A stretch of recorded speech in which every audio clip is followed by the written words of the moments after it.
I want to thank Study IQ. I would like to thank Study IQ team. Big round of applause to the team, management and staff of Study IQ. नमस्कार दोस्तों जब भी हम oil की बात करते हैं तो हमारे दिमाग में क्रूड ऑयल की ही चर्चा होती है, जिससे हम पेट्रोल डीजल निकालते हैं। उसी की अक्सर चर्चा होती है और होनी भी चाहिए, क्योंकि भारत बहुत ज़्यादा डिपेंडेंट है क्रूड ऑयल के मामले में। लेकिन उसके साथ साथ एक और ऑयल के बारे में हमें चिंता होनी चाहिए, और वो है आपका एडिबल ऑयल। एडिबल ऑयल का मतलब हुआ कि जो हम अपने खाने में इस्तेमाल करते हैं। कोई फ्राई करना है तो भी ऑयल का इस्तेमाल होगा, किसी भी चीज़ में सब्जी बनाना है तो ऑयल का इस्तेमाल होगा। तो जो एडिबल ऑयल होता है, जो खाने में इस्तेमाल होता है, उसके ऊपर भी अगर आप देखोगे तो भारत काफी निर्भर है इंपोर्ट के मामले में। मतलब हम बहुत ज्यादा इंपोर्ट कराते हैं। कुछ समय पहले आप देख सकते हो इस तरह की खबरें आई थी कि अगस्त में एडिबल ऑयल का जो इंपोर्ट है वो रिकॉर्ड हाई पर चला गया है। और जो लेटेस्ट डेटा आया उसमें यह बताया जा रहा है कि पिछले 10 सालों में अगर आप देखिए तो 1.5 टाइम्स हमारा इंक्रीज हुआ है। मतलब हमारी निर्भरता और बढ़ी है। तो इससे चिंता क्यों होनी चाहिए? भारत के अंदर कितना प्रोडक्शन होता है, किस चीज से प्रोडक्शन होता है, वो सारी चीजें मैं आपको डिटेल से बताऊंगा। चलिए आगे बढ़ते हैं, लेकिन उससे पहले ध्यान रखिएगा, यहां पर आप सभी के लिए जो यूपीएससी की तैयारी कर रहे हैं, आप सभी के लिए एक बहुत अच्छा ऑल्टरनेटिव आया है। कहने का मतलब यह है कि आईबी का नोटिफिकेशन लगभग 3-4 साल के बाद आया है। तो आप इसके अंदर अप्लाई कर सकते हो। 1000 के आसपास इसमें वैकेंसीज हैं। 27 नवंबर से स्टडी आईक्यू का बैच लॉन्च हो रहा है, जिसके अंदर सारी तैयारी आपको कराई जाएगी। जो क्वांटिटेटिव, एप्टीट्यूड, जनरल अवेयर, ये जितनी भी चीजें हैं वो आपको कराया जाएगा at a very affordable rate. आप देख सकते हो by using the code Ankit live आप ये इसको ले पाओगे हमारे वेबसाइट ऐप पर जाकर, या फिर कमेंट सेक्शन में इसका लिंक दिया हुआ है। और इसके अलावा अगर आप एमसीक्यूज अटेम्प्ट करना चाहते हैं तो मेरे इंस्टा पेज पर जा सकते हैं। वहां पर स्टोरीज में जितने भी एमसीक्यूज हैं उसको आप अटेम्प्ट कर पाएंगे। तो चलिए शुरुआत करते हैं और सबसे पहले ये देखते हैं कि खबर क्या आई है। देखिए खबर ये है कि पिछले 10 सालों में, मतलब 2013 से लेकर 2023 तक अगर आप देखेंगे तो भारत ने जो एडिबल ऑयल का इंपोर्ट किया है वो लगभग 1.5 गुना बढ़ा है। ये तो मैं आपको जो क्वांटिटी होती है उसकी बात कर रहा हूं, 1.5 टाइम्स बढ़ा है। वहीं अगर हम बात करें रुपये के टर्म में, मतलब कि कितना हम पेमेंट करते हैं, तो वो डबल हुआ है। आप सोच के देखिए। अब इसके अलावा अगर हम पिछले 1 साल की चर्चा करें, मतलब कि आप देख सकते हो कि पिछले साल हमने यहां पर जो ऑयल मंगाया था वो था लगभग 14 मिलियन टन्स। 14 मिलियन टन्स हमने मंगाया था 2021 से 2022 के बीच में, और 2022 से 2023 के बीच में ये हमने मंगाया है 16.5 मिलियन टन्स। लेकिन देखिए यहां पर अब प्रॉब्लम क्या आ रही है।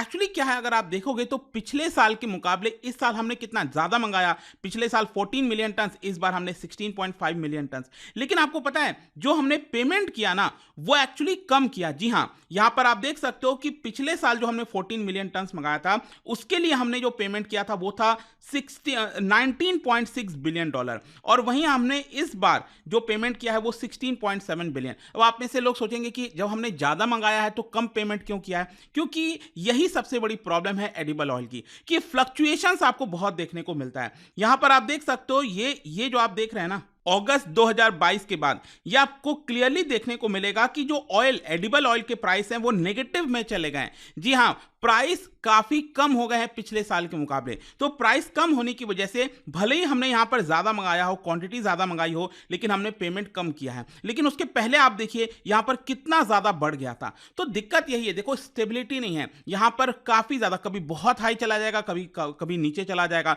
जिसकी वजह से जो कंज्यूमर्स हैं उनको भी दिक्कत होती है, जो इंपोर्ट कराते हैं उनको भी दिक्कत होती है। हर किसी को यह प्रॉब्लम होता है। अगर हम 10 साल के पर्सपेक्टिव से देखें, आप क्लियरली देख पाओगे कि 2013-14 में हमने 11.6 मिलियन टन्स मंगाया था, 11.6 मिलियन टन्स, और 2022-23 में आपको मैंने बता ही दिया 16.5 मिलियन टन्स मंगाया। मतलब कि यहां पर आपको 1.5 गुना जंप देखने को मिल रहा है। और ये 1.5 गुना जंप अगर आप देखोगे ना 2013 से लेकर अभी तक का, ये सबसे ज्यादा जंप पिछले 3 साल में ही आया है। मतलब जो क्वांटिटी है वो हमने मंगाना काफी ज्यादा बढ़ा दिया है। यहां पर आप देख सकते हो 2020-21 से जो जंप है वो काफी ज्यादा आपको देखने को मिलेगा। तो ये साफ दिखाता है कि हमारी जो डिपेंडेंसी है इंपोर्ट कराने की एडिबल ऑयल के मामले में वो और ज्यादा तेजी से बढ़ती जा रही है। अब इसके अलावा अगर हम बात करें कि हमारे भारत के अंदर कितना प्रोडक्शन होता है एडिबल ऑयल का, तो आप देख सकते हो 2022-23 में जो हमने प्रोडक्शन किया, आप देखो एडिबल ऑयल कई प्रकार से निकल सकता है, जैसे कि कॉटन सीड हो गया, मस्टर्ड ऑयल हो गया, राइट, पाम ऑयल हो गया, राइस ब्रांड हो गया, तो मेज, कॉर्न, कई कई तरीके से यहाँ पर अलग अलग तरीके से जो ऑयल है वो आपका निकाला जाता है। तो भारत के अंदर लगभग जो प्रोडक्शन हुआ था पिछले साल वो हुआ था 10.3 मिलियन टन्स का, और हमने इंपोर्ट कितना कराया था, मैंने आपको बताया 16.5 मिलियन टन्स। मतलब भारत के अंदर जो कंजम्पशन है एडिबल ऑयल का वो कितना हुआ है, वो हुआ है लगभग 26.8 मिलियन टन्स के आसपास। और ये मतलब क्या दिखाता है, ये दिखाता है कि जितना भी हमारे देश के अंदर अवेलेबिलिटी होती है, कंजम्पशन होता है, उसका सिर्फ 38.6% ही हम डोमेस्टिकली प्रोड्यूस करते हैं, और लगभग 62% के आसपास हम डिपेंडेंट हैं इंपोर्ट के मामले में। इनफैक्ट कई एक्सपर्ट्स का यह भी कहना है कि अगर ऐसा ही चलता रहा तो ये डिपेंडेंसी और तेजी से बढ़ती जाएगी, और ये जो आज के डेट में आप 38.6% देख रहे हो परसेंटेज डोमेस्टिक प्रोडक्शन का, ये लगभग 30% तक आ जाएगा, क्योंकि हमें भारत के अंदर और ज्यादा इसको प्रोडक्शन करने की कोशिश करनी चाहिए। अगेन यहां पर आप देख पाओगे 2022-23 में जो प्रोडक्शन है ये 10.3 मिलियन टन्स का हुआ था, ठीक है, इसको ध्यान रखिएगा, दिस इज 10.3 मिलियन टन्स। और इसमें भी ये जो टेबल है वो बहुत अच्छे से आपको दिखा रहा है कि कैसे यहां पर जो सबसे ज्यादा प्रोडक्शन होता है वो आपका एक्चुअली मस्टर्ड और सोयाबीन से होता है। ये मैं डोमेस्टिक प्रोडक्शन की बात कर रहा हूं, ठीक है। तो मस्टर्ड से आप देख सकते हो 2013-14 में जो प्रोडक्शन हुआ था 2013-14 में मस्टर्ड ऑयल का, वो हुआ था 2.2 मिलियन टन्स आप इसको कह सकते हैं, ठीक है। और यहां पर जो प्रोडक्शन हुआ वो हुआ 3.9 मिलियन टन्स, ये रहा यहां पे। और इसके अलावा सोयाबीन भी आप देख सकते हो 1.4 मिलियन टन हुआ था 10 साल पहले, और इस साल हुआ है लगभग 1.8 मिलियन टन, ठीक है। तो बेसिकली मेरा कहने का मतलब है कि भारत में जितना भी प्रोडक्शन होता है तो सबसे ज्यादा जो कंट्रीब्यूटर्स हैं वो है आपका mustard and soybean, and specially UPSC के लिए बहुत इंपॉर्टेंट हो जाता है, क्योंकि इस तरह के क्वेश्चन अक्सर पूछे जाते हैं यहां पर कि कितना ज्यादा कंट्रीब्यूशन है मस्टर्ड का, सबसे ज्यादा लार्जेस्ट कंट्रीब्यूशन किसका है। तो इसी तरह से एग्रीकल्चर से आपका सवाल आता है, ठीक है। तो मस्टर्ड सोयाबीन आपको यहां पर ध्यान में रखना है जो सबसे ज्यादा कंट्रीब्यूट करता है। फिर नंबर 3rd और 4th पर आप देख सकते हैं cotton seed and rice brand देखने को मिलेगा। अब देखिए यहां पर इंटरेस्टिंग चीज क्या है, इंटरेस्टिंग चीज ये है कि कॉटन सीड ऑयल प्रोडक्शन, ये जो आप देख रहे हो ना, ये एक्चुअली प्रोडक्शन इसका 10 साल पहले के मुकाबले कम हुआ है। ये कॉटन सीड अगर आप देखिए, एक्चुअली क्या हुआ था कि जब बीटी कॉटन इंट्रोड्यूस किया गया था उस समय, तब तो यहां पर प्रोडक्शन बढ़ा था। 2002-2003 में अगर आप देखोगे तो ये 0.5 मिलियन टन था, जिसको बढ़ाकर 2013-14 में 1.5 मिलियन टन किया गया। ये आप देख सकते हैं 2013-14 में कॉटन सीड का प्रोडक्शन 1.5 मिलियन टन किया गया, और ये एक्चुअली अब देख सकते हैं ये 1.2 मिलियन हो गया है, ठीक है, 1.2 मिलियन टन्स हो गया है। तो मतलब इसका एक्चुअली कंट्रीब्यूशन गिरा है। उसी प्रकार से अगर हम देखें राइस की बात करें, वीट की बात करें, तो यहां इन सब में भी आपको कहीं ना कहीं प्रॉब्लम देखने को मिलेगा। जो कन्वेंशनल ऑयल सीड्स की अगर हम बात करते हैं तो मस्टर्ड ही एक इकलौता ऐसा है जिसका प्रोडक्शन अच्छा खासा बढ़ा है। मतलब कि मस्टर्ड का आप क्लियरली देख सकते हैं कि 2.2 मिलियन टन था 2013-14 में 10 साल पहले, और ये अभी हो गया है लगभग 3.9 मिलियन टन के आसपास। फिर इसके साथ साथ एक और इंटरेस्टिंग चीज सामने निकल कर आता है, वो है ग्राउंड नट। एक्चुअली अगर आप देखोगे तो ग्राउंड नट का भी प्रोडक्शन हम काफी अच्छा खासा कर सकते थे।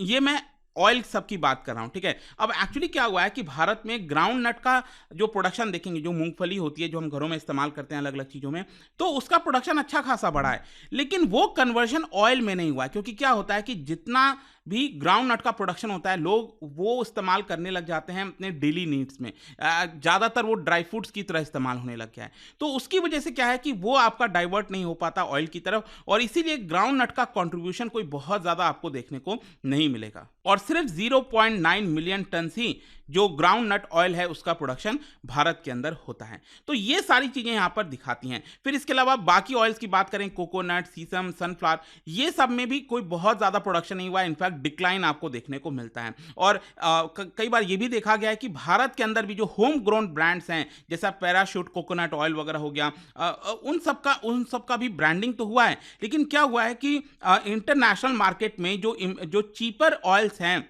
उसकी वजह से इनको काफ़ी नुकसान हुआ है। मतलब कि क्या होता है कि मान लो भारत के अंदर अगर कोई बड़ा ब्रांड निकल कर भी आता है तो क्योंकि हम ग्लोबली से मतलब बाहर के देशों से ज़्यादा हम मंगा सकते हैं, सस्ते में मंगा सकते हैं, इसकी वजह से जो डोमेस्टिक ब्रांड्स हैं उनको काफ़ी ज़्यादा नुकसान देखने को मिलता है। और इसीलिए आप देखोगे यहाँ पर जो एडिबल ऑयल इंडस्ट्री है SEA, उन्होंने अर्ज किया था गवर्नमेंट को भी कि आप जो डिफरेंस है यहाँ पर जो ड्यूटी हाइक वगैरह करना है वो कर दीजिए, ताकि यहाँ पर जो डोमेस्टिक कंपनीज हैं वो सेव हो सकें। अब क्वेश्चन ये है कि जो हम इंपोर्ट कराते हैं, मैंने आपको बताया ना 16.5 मिलियन टन, ये आप देख सकते हो, ये हमने 2022-23 में जो इंपोर्ट कराया था, इसमें हम कहां से इंपोर्ट कराते हैं? तो इसमें आप देख सकते हो सबसे ज्यादा हम इंपोर्ट कराते हैं पाम ऑयल, 9.8 मिलियन टन के आसपास, जो हमने इंडोनेशिया, मलेशिया और थाईलैंड से इंपोर्ट कराया था। मतलब इन देशों के ऊपर भारत काफी ज्यादा डिपेंडेंट है। फिर उसके अलावा सोयाबीन हो गया 3.7 मिलियन टन, जो कि हम अर्जेंटीना, ब्राजील से मंगाते हैं। फिर सनफ्लावर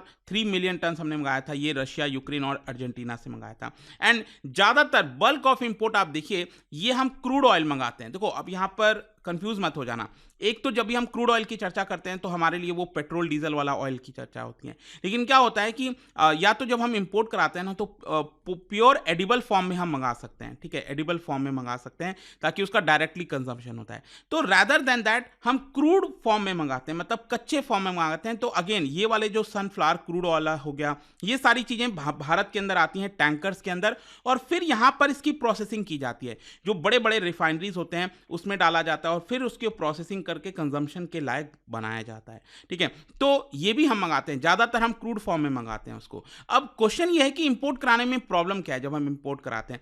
सबसे बड़ा प्रॉब्लम है प्राइस फ्लक्चुएशंस का। मैंने आपको बताया कि अगर हम लॉन्ग टर्म के हिसाब से देखें तो कोई बहुत ज्यादा इशू नहीं है। बेसिकली जो भारत के अंदर इन्फ्लेशन होता है ना 5%, 6% के आसपास, कोशिश होती है कि 4 से 6% के बीच में रहे।